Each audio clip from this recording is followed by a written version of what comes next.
Dougie Sanderson, waking you up for the day.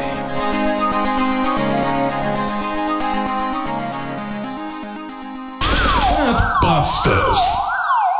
Put down the pie, piggy.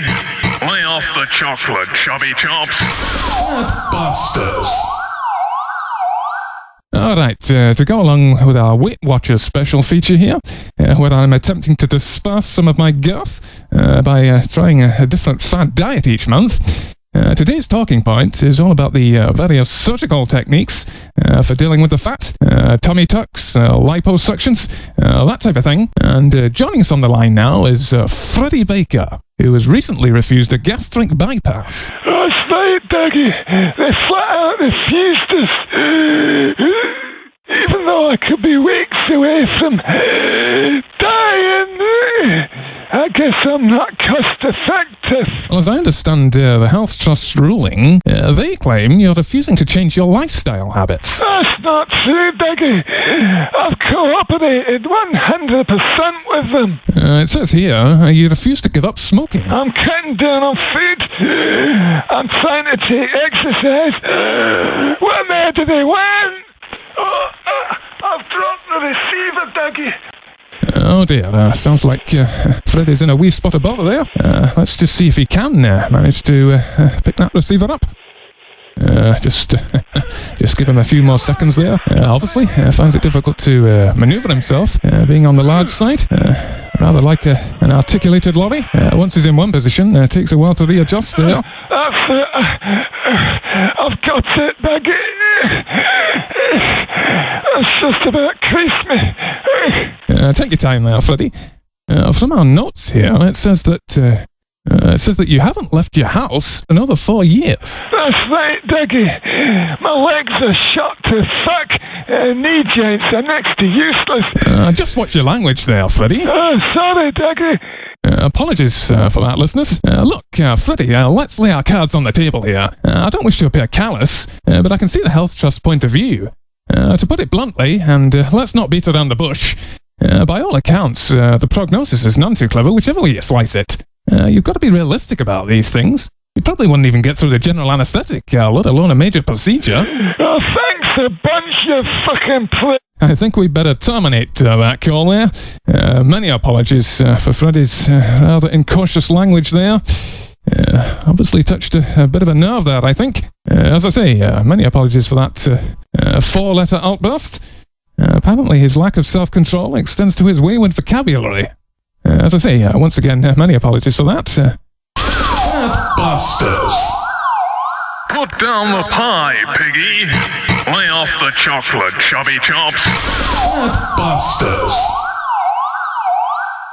We've had a number of complaints about that lead-in. Apart from its rather disparaging tone, one or two of you thought that the guy was saying fat bastards. But I can assure you it was actually fat busters. Anyway, moving swiftly on. Of course, surgery isn't always a panacea in these matters.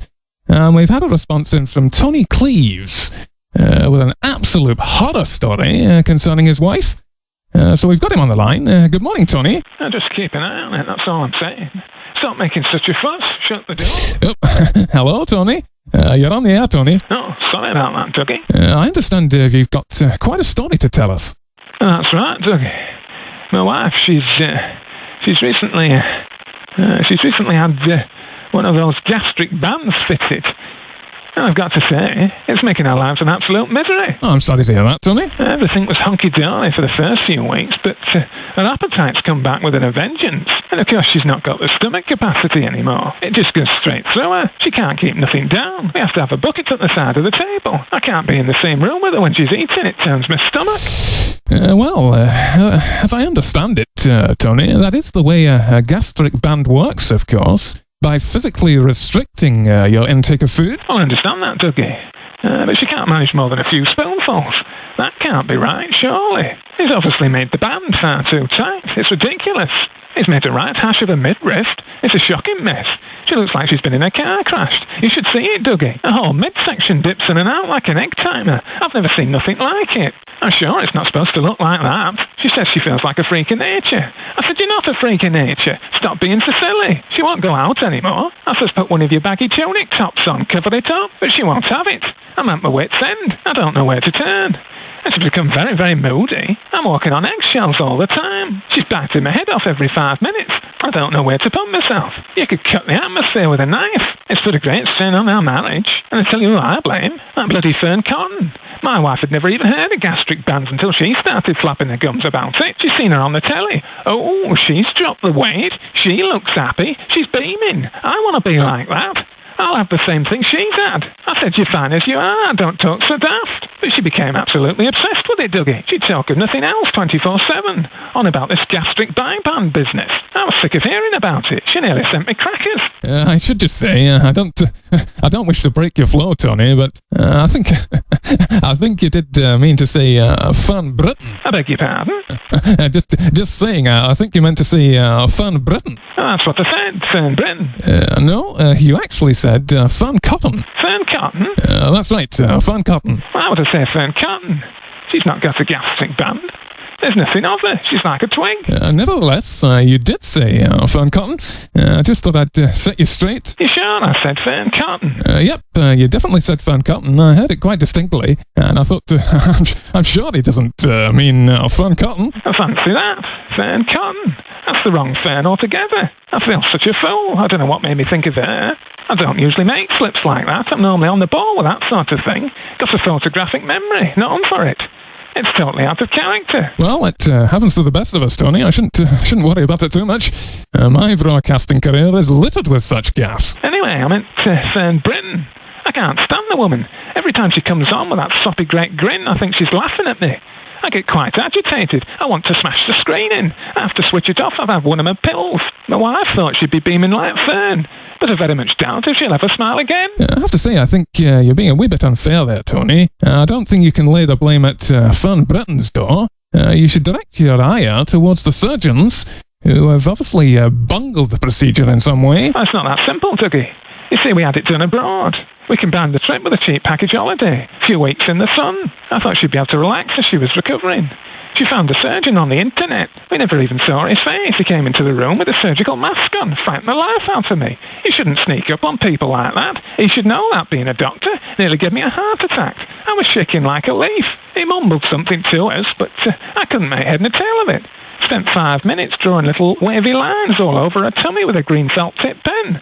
And that's the last we saw of him. I said, he's a cut-and-shut merchant. No, I said, I think you should get your money back. I don't like the look of him. I don't like the cut of his jib at all. Get your clothes on, I says, let's go back home. But she wouldn't hear of it.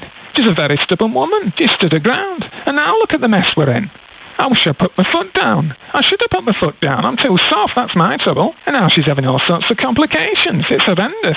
It's like something out the Twilight Zone. Every day there's a new symptom. I can't take much more. I've got raised blood pressure. I'm taking all sorts of tablets. I've never taken tablets in my life. Well, one of the perils of opting to go abroad, of course, aftercare can be a bit on the tricky side. Now tell me about it, Dougie. It's an absolute nightmare. We don't speak the lingo. I don't know who to contact. I don't know who to complain to. I've mislaid a copy of the consent form. Things have gone from bad to worse. I've tried to get through to them, but I'm going round in circles. I've got a phone bill as long as your arm. And I tell you something else, Dougie. Her wounds have started to reopen. She's sleeping in the spare room. I was putting the sheets through one morning. I says, Barbara, what's this green stuff all over the sheets? She lifts up her top and shows me. There's a green sticky goo oozing out of her wounds. Just between me and you, Dougie, I'm frightened to go near her. She smells like a tin of pilchards. It's most off-putting.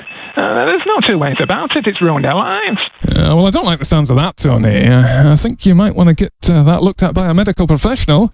Sounds like a very nasty infection indeed. Well, I've told her, but she's a very headstrong woman. She won't be told. Well, I think I would advise you to really persist with that, Tony. It doesn't sound too clever at all. I should just say, Tony, we can hear a bit of a beeping noise in the background there. Unless I'm very much mistaken, that sounds like a smoke detector. Really? I hadn't noticed that. You sure it's at my end? I've got some fish cakes on, but the wife's with them. I better just go and take a look. Oh, Christ, we're on fire! There's smoke everywhere. I shall have to go, Dougie. Oh dear. That's a bit of a disturbing way to end a conversation. I hope everything's okay there. Tony Cleves there, with a wee cautionary tale on gastric bands. Right, let's get the weather. Busters. Welcome back, and a few of you are a tad concerned about the abrupt end to a telephone conversation I was having earlier with Tony, and I'm happy to say he's back on the line for a bit of an update. That's right, Dougie. I thought I'd better put you in the picture. You see, I'd left my wife in the kitchen with some fish cakes on the go. There's only certain kinds of foods she can tackle, you see. A couple of those set her up nicely for the day. But since all her trouble, she's turned to the drink quite heavily. Falls asleep at the drop of a hat. It's a bloody good thing you said about that alarm when you did. The whole place could have gone sky high. She was spark out on the breakfast bar. The kitchen looks like a coal mine. We've only just had new units in. And to top it all, I don't think we're up to date with our insurance. Oh dear, still? As long as everybody's okay, that's the main thing. They've taken her in with smoke inhalation. Hopefully they've sorted her wounds out and all. Well, let's certainly hope so, Tony. And every cloud has a silver lining, as they say. I don't know about that, Dougie. She's very depressed. This might tip her over the edge. The other day, she says if I had a gun, I'd shoot myself. I said, if I had a gun, I'd shoot you. I hate to see you like this, love. I really do. She's a very proud woman. I'm sorry, it gets me very upset, Dougie. I get very emotional. They shouldn't be allowed to practice, these doctors. It's a bloody disgrace.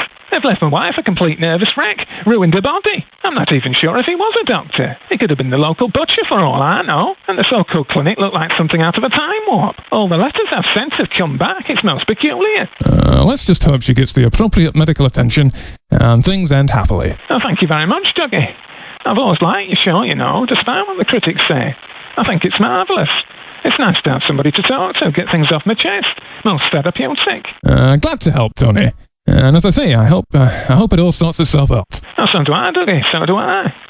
I'll better press on. I've got a lot of cleaning up to do. Severe smoke damage. Okay, Tony. I'll let you get on.